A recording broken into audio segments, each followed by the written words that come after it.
Bonjour à tous, donc on se retrouve contre Ilias de Grèce, je crois, c'est ça, et on a les blancs, on va jouer D4. On ne change pas un répertoire qui marche, il joue D5, on va jouer cavalier F3 comme la dernière fois, et cette fois-ci il joue cavalier 6 et cavalier C6 qui est déjà un mauvais coup, puisqu'on va retransposer avec C4 dans le gambit dame, et dans un gambit dame on n'aime pas jouer le cavalier en C6 puisqu'il va bloquer la poussée du pion par exemple en C6 ou en C5. Le cavalier C6 c'est déjà une faute.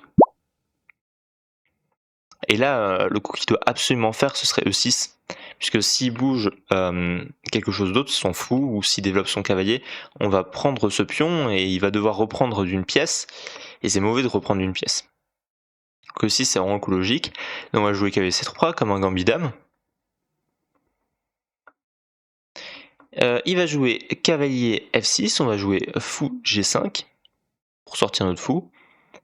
E3. On essaie de retarder après le développement du fou parce qu'il va essayer peut-être de prendre. Après, est-ce que ce serait vraiment grave? Je suis pas sûr que ce soit vraiment très grave puisque son cavalier ici est quand même mal placé. On va peut-être jouer un petit coup de A3. Est-ce que A3 est intéressant pour jouer après B4, B5? Il y a tour C1 qui peut être intéressant, il y a dame B3 peut-être, mais peut-être pas vraiment parce que son fou défend bien ce pion vu qu'il est derrière cette chaîne de pions. J'ai vraiment envie de jouer A3. Hein.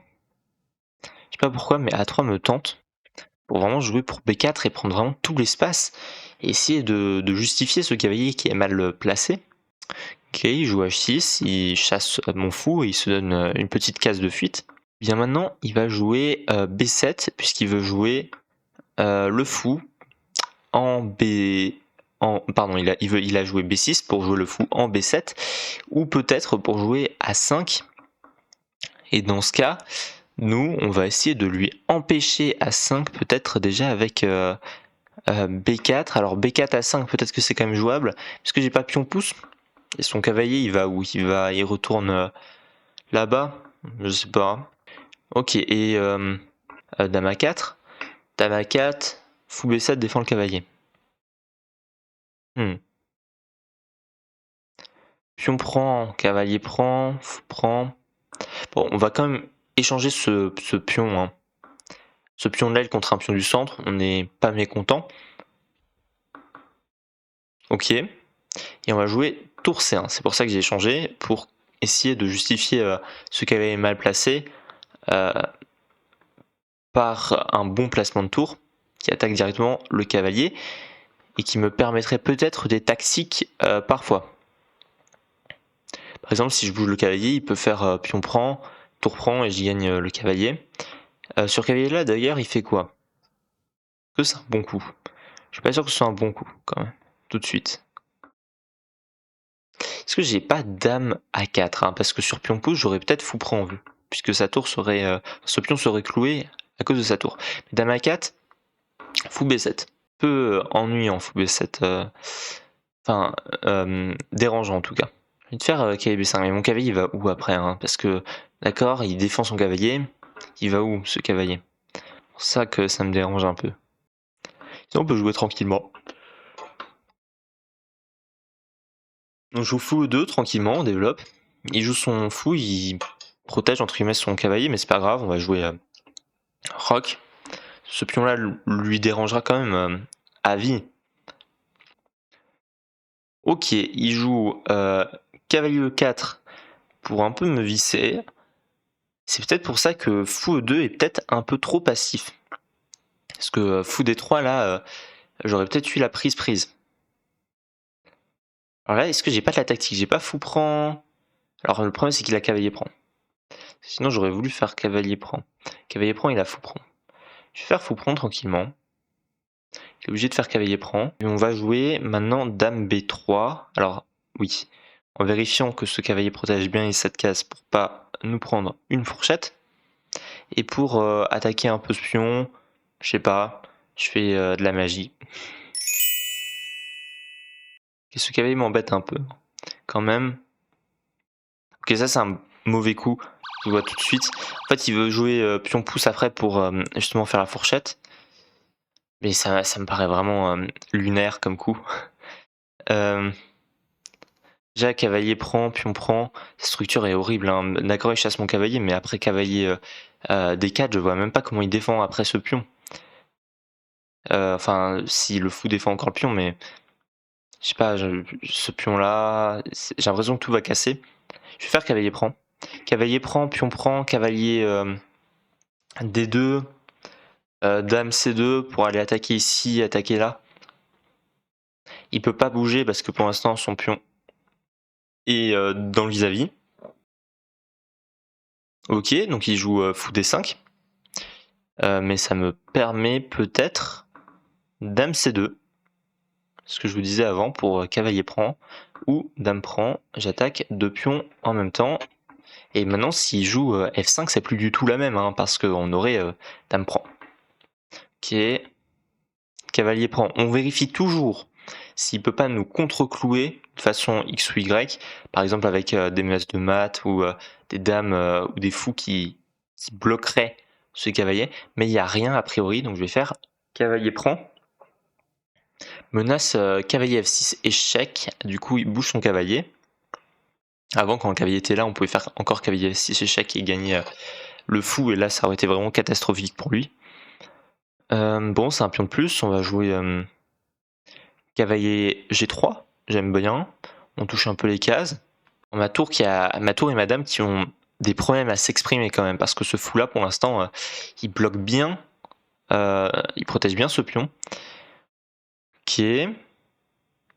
Alors, pion pousse, il veut quoi? Il peut pas faire dame prend tout de suite, sinon j'ai pion prend. Donc pion pousse, le fou il doit bouger quelque part. Le fou il doit bouger par exemple là, et j'ai pas cavalier F4 par exemple qui protégerait ce pion. Il aurait peut-être fou prend du coup. Fou prend, pion prend, dame prend. Ok, non j'ai pas. Ah si, parce que j'ai dame prend à la fin. C'est intéressant quand même alors. Pion pousse j'aime bien. Donc bon, on va envoyer E4. Ok, il nous joue fou E6. Fou E6 qui donne un pion 1. Et mais il veut dame prend du coup. Fou E6, dame prend. Et donc cavalier F5 qui était mon idée. Je vais jouer ça. Sur fou prend en plus j'ai pion prend, j'attaque son cavalier. Il fait cavalier bouge par exemple en F5.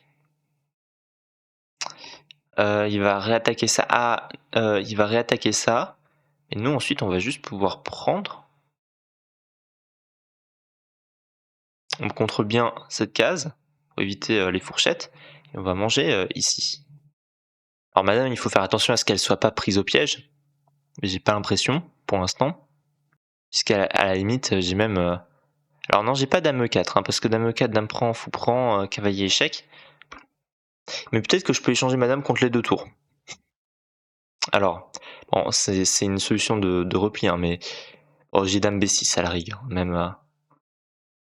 S'il vient avec l'une de ses tours pour attaquer madame. Alors, échanger la dame contre les deux tours, je sais pas si c'est forcément bien. Je vous conseille pas de le faire. Mais si les positions sont encore un peu compliquées, il reste beaucoup de pions, ça peut se tenter. Alors là, il veut quoi sur pion pouce? Il veut roi là, j'ai fou là, échec. Roi là, ça m'a l'air perdu de ce côté. À minima, hein, j'ai fou là. J'ai peut-être plus. Ah oui, oui, j'ai plus. Parce que sur ça, j'ai dame échec, dame prend, fou échec, et à la fin je récupère la qualité. Donc il peut pas venir ici, il serait obligé de revenir là. Oula, j'ai vraiment... Ah ben non, dame prend, tour échec, et dame prend B6. Pardon, j'ai cru que je perdais, que je redonnais le pion bêtement. Et j'attaque même sa tour en supplément. Supplément tour. Alors là j'ai tour prend, et on joue peut-être P4. Le problème c'est qu'il a peut-être A5, hein, qui est embêtant. Du coup, si j'ai pas envie de jouer ça, est-ce que je peux jouer autre chose? Tour prend, j'ai pas trop envie parce que ça lui donne tout de suite tour prend B2. Est-ce que c'est embêtant tour prend B2? Oui, ça lui active quand même. Sa tour serait vraiment embêtante en B2. Peut-être faire quand même tour prend parce que j'ai pas trop le choix. Pour jouer pour B4. Et au pire sur A5 on peut jouer tour B1. pour vraiment aller pousser le pion et que ma tour soit derrière le pion passé, hein. Tout de suite, on met la tour derrière le pion passé. Comme ça, même si j'ai un seul pion sur le côté, de 1, ma tour est derrière, de 2, fou, il contrôle quand même pas mal de cases. Ok, alors pion pouce, je sais pas si j'ai vraiment envie parce que ça lui donne, entre guillemets, ça lui donne un temps pour qu'il puisse venir ici avec son cavalier. Mais j'ai pion pouce. En vrai, ok. Je vais quand même devoir faire un pion pouce, hein, pour éviter de me prendre un mat à mon moss s'il fait un cavalier prend ou je sais pas trop quoi et sa tour viendrait pour me mater.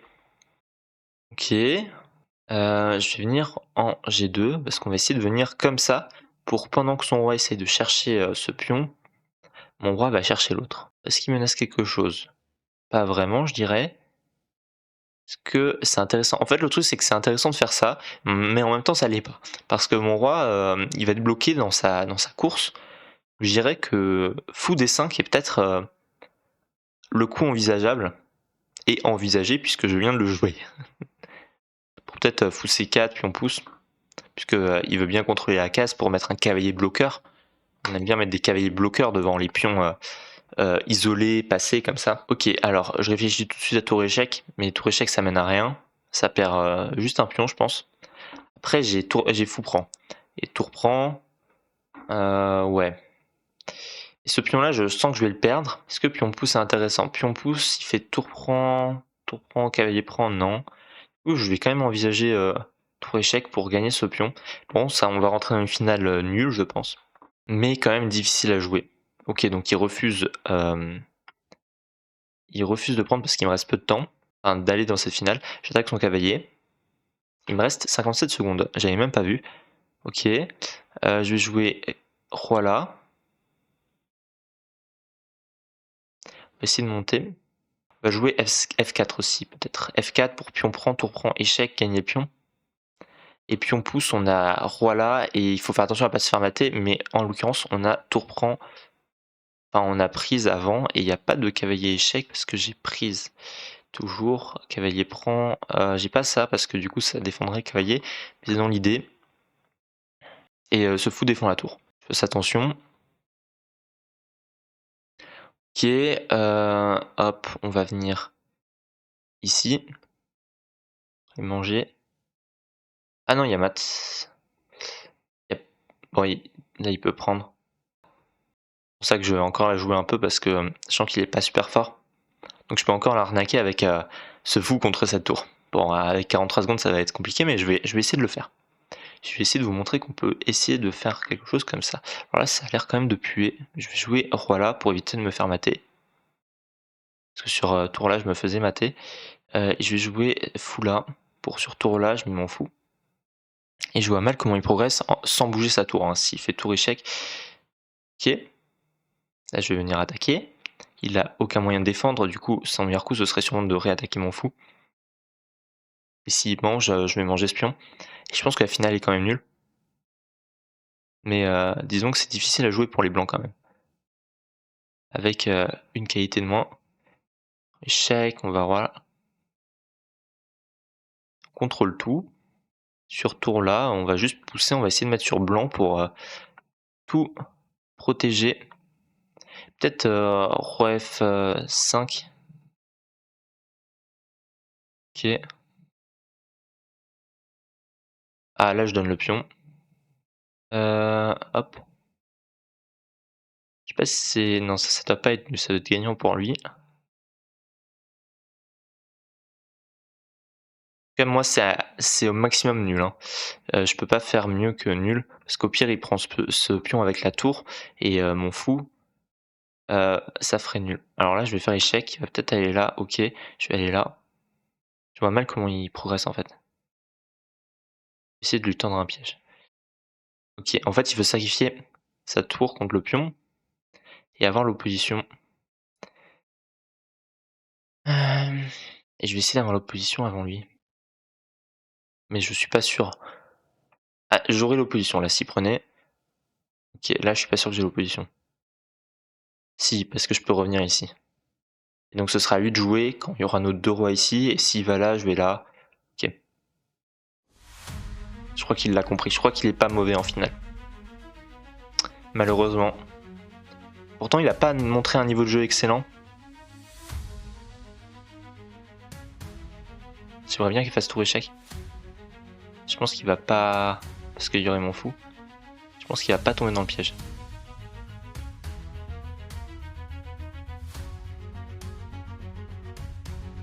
Ok. Là, s'il prend prise, je fais toujours roi là. J'ai l'opposition. Oui.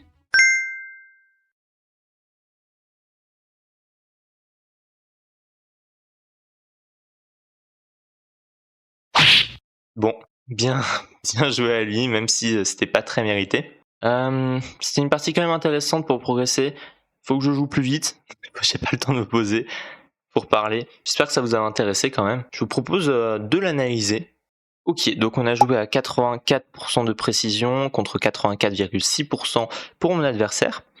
Quand même avec un gros niveau hein, pour du 2300 Elo d'évaluation pour moi et 2350 pour mon adversaire avec les noirs. On a joué pas mal de bons coups. Je vous propose de démarrer le bilan. Ok, alors on envoie D4 qui est un coup théorique qui est assez tranquille, hein, la force tranquille de D4. D5, cavalier F3, cavalier F6 qui est peut-être théorique mais qui est une petite imprécision puisque C4 c'est vraiment le coup fort.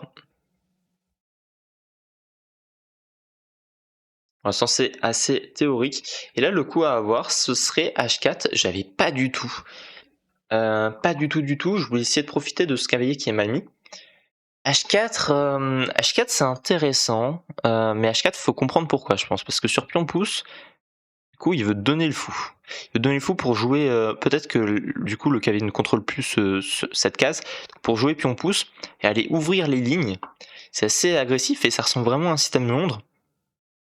J'aime beaucoup l'idée. H4, je retiens H4. Mais du coup, sur H4, on a cavalier là, qui laisse quand même des possibilités. Bon, on l'enferme le cavalier, ok. Hop, on a reculé. Alors là, ça veut dire que j'avais pas du tout compris l'idée. L'idée, ça aurait été du coup de prendre. Non, peut-être pas. Là, c'était meilleur de reculer.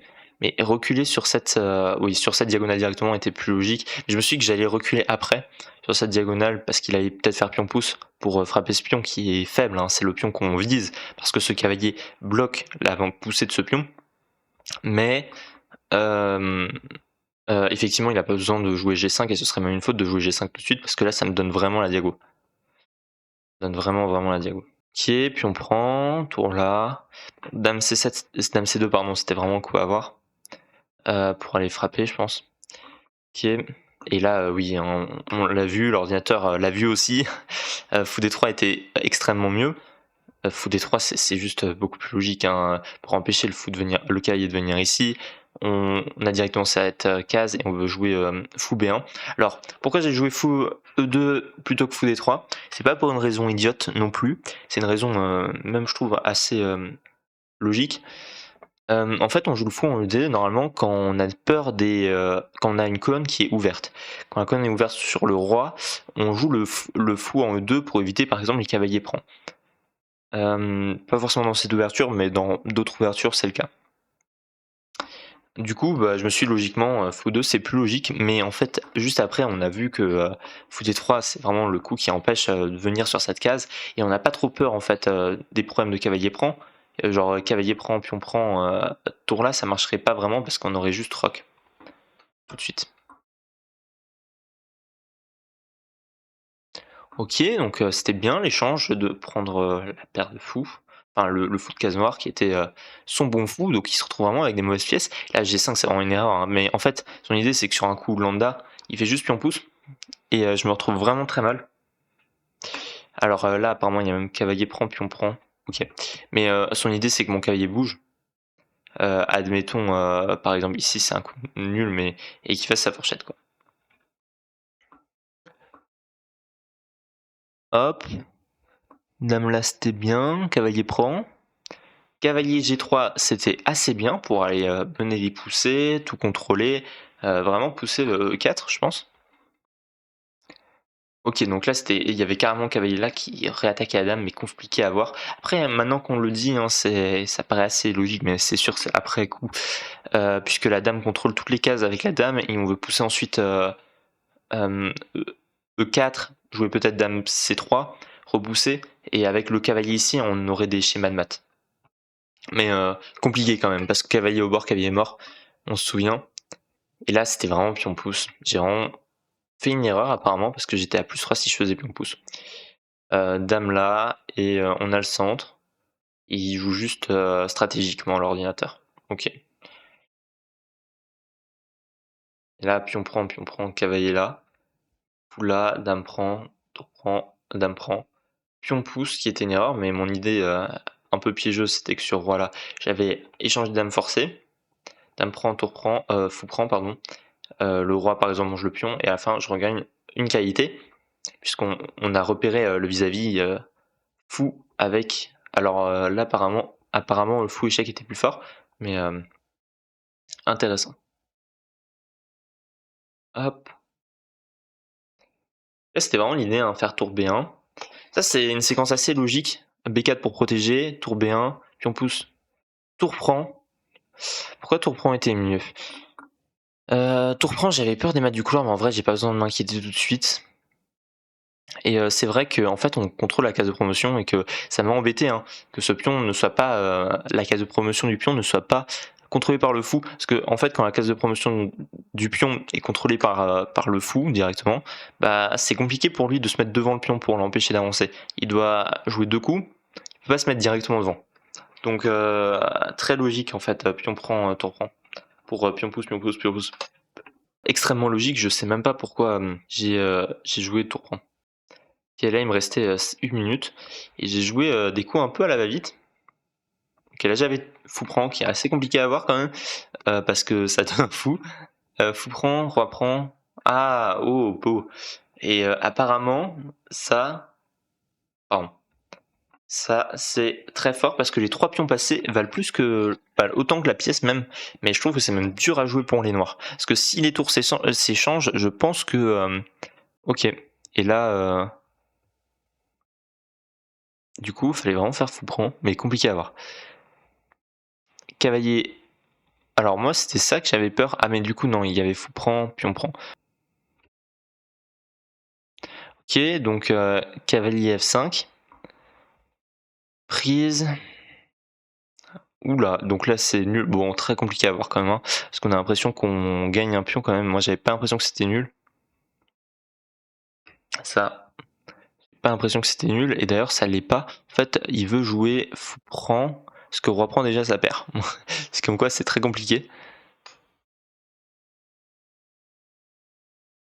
Et là, fou E4 était le meilleur coup pour aller bien sûr empêcher tour échec. Oh punaise, on a joué une séquence très forte quand même. C'est bien battu, hein. Là c'est nul.